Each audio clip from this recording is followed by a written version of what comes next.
Children raised rich and children raised poor develop a lifelong internal split. One learns to fear not having enough, the other learns to fear never being enough, both shaped by an invisible emotional economy that defines their worth long before they understand money itself. There's something you've probably felt your entire life, but never fully understood. A kind of quiet tension living under your skin, a pressure you can't quite name, but you sense it whenever you look at other people. People who seem calmer, more confident, and more at home in the world than you ever felt allowed to be. Maybe you grew up in a house where money was always missing, where you learned early that everything costs something: attention, safety, food, comfort. You learned to calculate before you could dream. You learned to shrink before you could rest. Or maybe you grew up in a world where money was always there, where comfort was normal, where the world was padded, softened, and temperature controlled. Yet inside you carried a secret shame, the fear that if everything was taken away, there would be nothing left of you that could survive. Two childhoods, two worlds.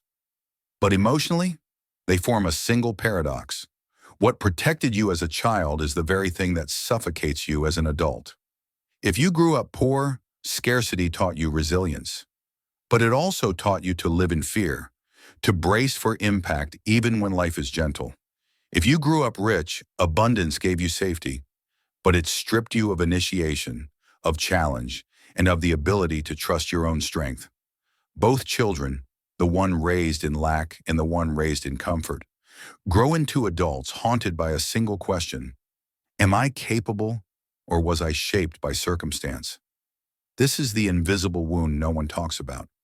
Money doesn't just change your childhood, it changes your nervous system, your expectations, your sense of reality itself. And whether you grew up rich or poor, you carry an emotional currency inside you, a private economy of worth, fear, desire, and shame that shapes every choice you make today. So let's go deeper. Let's break open the psychology of these two children and the adults they become. To understand the psychology of growing up rich versus growing up poor, you must first understand this. A child does not understand money. They understand emotions, they understand safety, they understand availability. Money is simply the medium through which these emotional truths are expressed.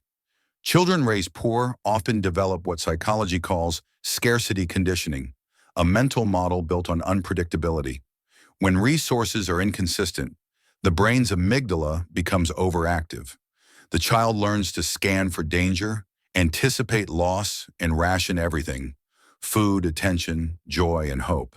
This creates lifelong patterns: difficulty relaxing, guilt when receiving help, a bias toward worst-case scenarios, and hyper-responsibility. Your brain becomes a survival engine, impressive but exhausted.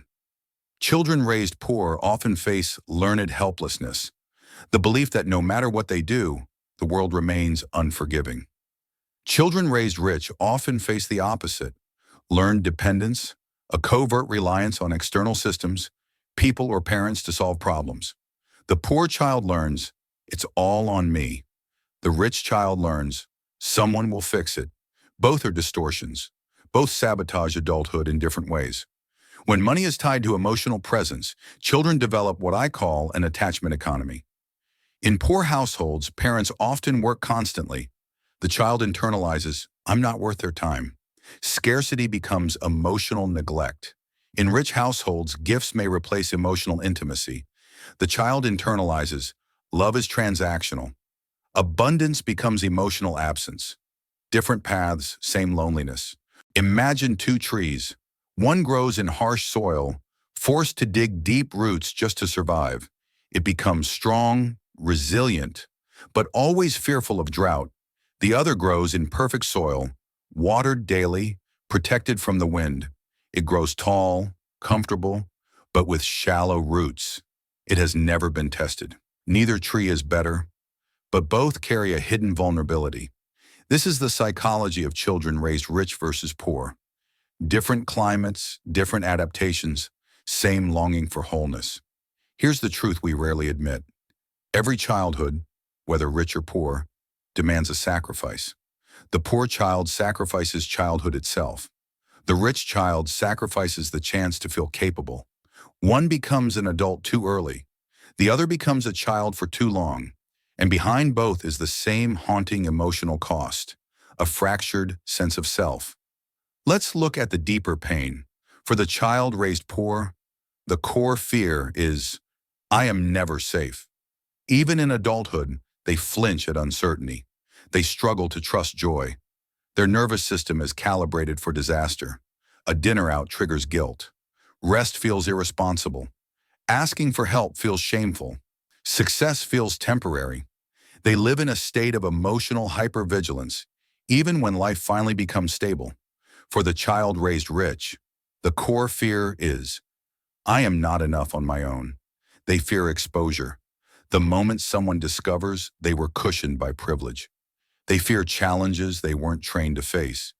They fear being ordinary, fragile, unskilled. They carry a quiet, persistent shame, the shame of unearned comfort. This is the pain no one talks about, the emotional poverty that sits beneath material abundance. Carl Jung wrote, "The greatest burden a child must bear is the unlived life of the parents. For the poor family, that unlived life is freedom. For the rich family, it is authenticity. And the child, regardless of wealth, grows up carrying the weight of what was missing." This is the philosophical wound. Poverty steals possibilities. Wealth steals initiation. And both steal clarity about who you truly are. Here is where it becomes undeniable. Whether you grew up rich or poor, you carry these childhood economics into adulthood. Let's explore the adult symptoms, and you might recognize yourself in several. Adult manifestations of growing up poor. 1. You overwork because rest feels dangerous. Your nervous system is addicted to motion. Stillness feels like waiting for disaster. 2. You sabotage opportunities that feel too good. A part of you believes good things don't last for people like you. 3. You struggle with receiving compliments, gifts, help. Receiving triggers guilt. Giving triggers pride. You learn to earn love, not feel worthy of it. 4. You hoard money, food, relationships, chances. Scarcity thinking turns everything into a just-in-case scenario. 5. You become the fixer, the responsible one. You learned early that if you didn't handle it, no one would. 6. You fear spending on yourself. Even when you can afford it, your body whispers, be careful, it might disappear. Adult manifestations of growing up rich. 1. You fear failure more intensely than others, not because you're weak, but because you were never allowed to fail safely. 2. You depend on external structure, deadlines, tutors, systems. You struggle to self-generate discipline. 3. You avoid deep relationships. You fear people will assume you're shallow, or worse, that you have nothing to offer without your background. 4. You feel emotionally flat or disconnected.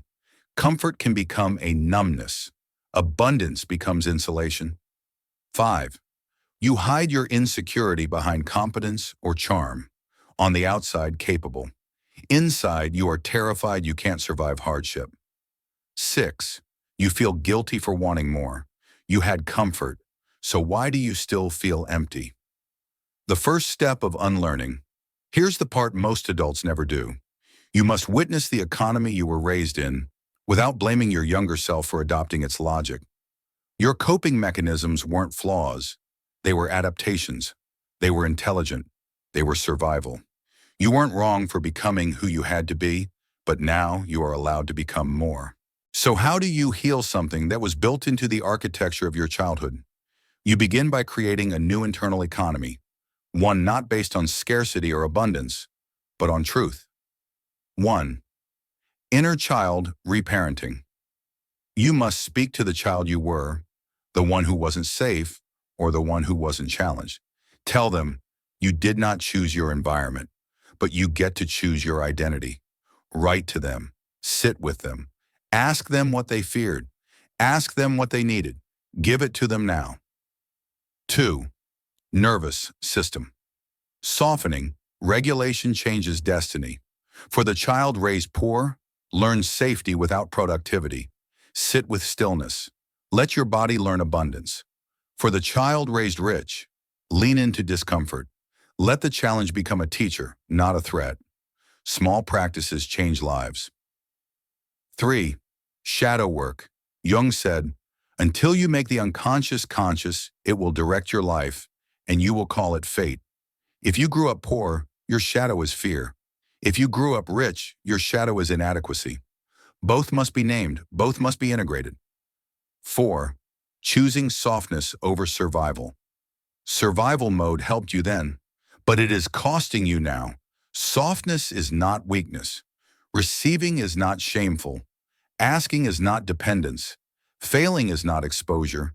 Needing is not embarrassing. You are allowed to be human, not just adapted. Both childhoods produce wounds. Both create unique strengths, and both can be healed. You are not defined by the house you grew up in. You are defined by the courage to understand it and the willingness to transform the patterns it left behind. You are not broken. You are becoming whole.